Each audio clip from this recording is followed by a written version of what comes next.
നമ്മുടെയൊക്കെ ജീവിതാനുഭവങ്ങളിൽ പലതും പഠിക്കുന്നത് നമ്മൾ പ്രതീക്ഷിക്കാത്ത ചില സന്ദർഭങ്ങളിലും നമ്മൾ പ്രതീക്ഷിക്കാത്ത ആളുകളിൽ നിന്നുമൊക്കെയാണ്. അങ്ങനെയുള്ള പാഠങ്ങളൊക്കെ നമ്മളെ ചിലപ്പോഴൊക്കെ അമ്പരപ്പിക്കാറുണ്ട്.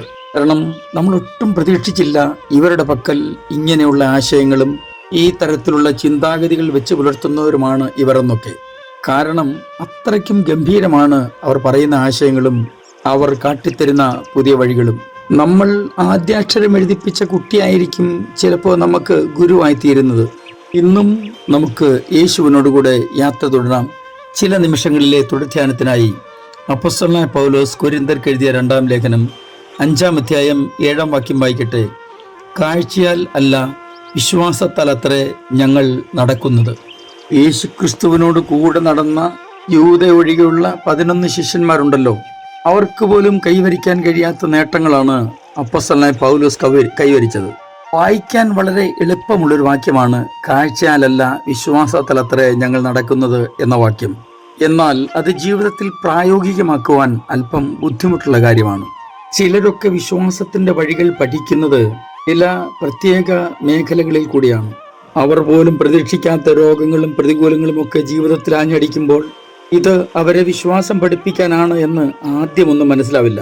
ചിലർക്കെങ്കിലും പിന്നത്തേതിൽ മനസ്സിലാകും ഇത് വിശ്വാസത്തിന്റെ അഭ്യസന കാലഘട്ടമായിരുന്നു എന്ന്.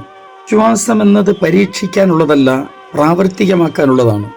ന്യൂയോർക്കിൽ ജീവിച്ചിരുന്ന റെയ്നിംഗർ എന്നൊരാളിനെ കുറിച്ച് ഇങ്ങനെ ഒരു വായ്പനിടയായി. ഭാവിക പരിശീലനം നടത്തി അതിന്റെ സർട്ടിഫിക്കറ്റും കരസ്ഥമാക്കിയ ആളാണ്. അല്പമൊക്കെ സാഹിത്യ അഭിരുചിയുമുണ്ട്, ചെറുകഥകളൊക്കെ രചിച്ചിട്ടുമുണ്ട്. ഇതൊന്നുമല്ല അദ്ദേഹത്തെ മറ്റുള്ളവരിൽ നിന്ന് വ്യത്യസ്തനാക്കുന്നത്. ശക്തമായ പ്രാർത്ഥന അനുഭവമുള്ള ഒരു ഉത്തമ കുടുംബത്തിന്റെ ഉടമയായിരുന്നു താൻ. തൻ്റെ പ്രിയ ഭാര്യയുടെ വേർപാടിന് ശേഷം ഏക മകളുടെ ഭാവി അതുമാത്രമായിരുന്നു തൻ്റെ ശ്രദ്ധ. തനിക്ക് ലഭിച്ചിട്ടുള്ള പരിചയമനുസരിച്ച് കളിൽ ക്യാപ്റ്റനായി ജോലി നോക്കിക്കൊണ്ട് കൊച്ചു രചനകളുമൊക്കെ നടത്തി മകളെ പഠിപ്പിച്ചു വലുതാക്കി ഭാവി ശോഭനമാക്കി തീർക്കാമെന്നൊക്കെയായിരുന്നു തൻ്റെ പദ്ധതി. എന്നാൽ അദ്ദേഹം ചെന്ന് മുട്ടിയ വാതിലുകളൊന്നും തുറന്നില്ല. യൗവനയുക്തയായ ഏകമകൾ വീട്ടിലുള്ളതുകൊണ്ട് ദൂരങ്ങളിലേക്കുള്ള യാത്രയൊന്നും താൻ ഇഷ്ടപ്പെട്ടില്ല. അങ്ങനെയുള്ള ജോലിയും താൻ ഇഷ്ടപ്പെട്ടില്ല. ഒരു ദിവസം ഒരു പത്രം ഓഫീസിൽ ഇന്റർവ്യൂവിന് ക്ഷണം കിട്ടി. ഇന്റർവ്യൂ കഴിഞ്ഞ് അവിടെ നിന്ന് തനിക്ക് ലഭിച്ച മറുപടി എന്തൊരാളെയും നിരാശപ്പെടുത്തും. ഇങ്ങനെയാണ് അവർ പറഞ്ഞത്: താങ്കൾ ഈ രംഗത്ത് വിജയിക്കുവാൻ പോകുന്നില്ല. ഈ വിവരം അറിഞ്ഞ ഉടനെ തന്റെ മകളെ ഫോണിൽ വിളിച്ച് പറഞ്ഞു, വലിയ പ്രതീക്ഷയോടെയാണ് ഇവിടെ എത്തിയത്, പക്ഷെ ഇവിടെയും വാതിലുകൾ തുറക്കുന്ന മട്ടില്ല. ഡാഡി ആകെ നിരാശയിലാണ്.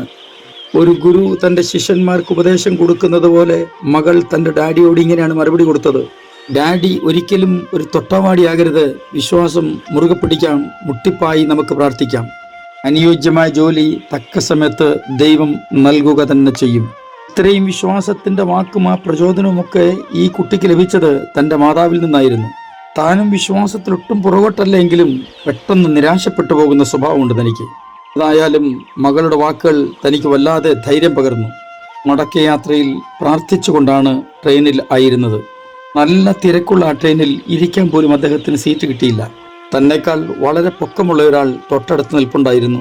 അടുത്തുള്ള ആരെയും ഗൗനിക്കാതെ തൻ്റെ കയ്യിൽ നിന്ന് ദിനപത്രം നിവർത്ത് വായിച്ചു കൊണ്ടിരിക്കുകയാണ് ആ മനുഷ്യൻ. ട്രെയിനിങ്കരും അറിയാതെ ആ പത്രത്തിലേക്ക് തൻ്റെ കണ്ണുകൾ ഒന്ന് പായിച്ചു. കോളത്തിൽ ഇങ്ങനെ ഒരു വാക്ക് തന്നെ വല്ലാതെ ആകർഷിച്ചു: അസോസിയേഷൻ എഡിറ്ററെ ആവശ്യമുണ്ട്. നാവിക രംഗത്തെ പറ്റിയും ബോട്ടിങ്ങിനെ പറ്റിയും അറിവുണ്ടാകണം. അപേക്ഷ അയക്കാനുള്ള മേൽവിലാസവും അതിലുണ്ട്.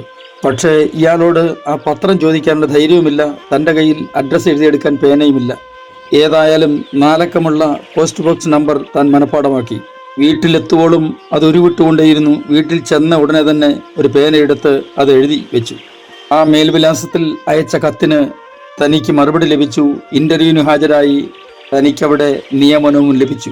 നോക്കൂ പ്രിയരെ, വിശ്വസിച്ചാൽ ദൈവത്തിന്റെ മഹത്വം കാണുമെന്ന് യേശു തമ്പുരാൻ പറഞ്ഞിരിക്കുന്ന വാക്കുകൾ എത്ര ധന്യമാണ്, എത്ര അർത്ഥവത്താണ്. വാർത്തയറിഞ്ഞ മകൾ വേഗം തന്നെ തൻ്റെ ഡാഡിയോട് പറഞ്ഞത് ഇങ്ങനെയാണ്: മമ്മി എപ്പോഴും പറയാമായിരുന്നില്ലേ വിശ്വാസം മുറുകെ പിടിക്കണം എന്ന്? അതുതന്നെയാണ് ഞാൻ ഡാഡിയോടും പറഞ്ഞത്. എനിക്ക് നിങ്ങളോടും പറയാനുള്ളത് അതുതന്നെയാണ്, വിശ്വാസം മുറുകെ പിടിക്കുക. അത് ഒരിക്കലും നിങ്ങളെ നിരാശയിലേക്ക് കൊണ്ടുവന്നെത്തിക്കില്ല. ചിലപ്പോൾ ചില നാളുകൾ നമ്മൾ പ്രതീക്ഷിച്ച നിലകളിലൊന്നും മുന്നേറ്റം ഉണ്ടായെന്ന് വരില്ല. നമ്മുടെ പ്രാർത്ഥന ദൈവം വിട്ടുകളഞ്ഞോ എന്നൊക്കെ തോന്നിപ്പോകും.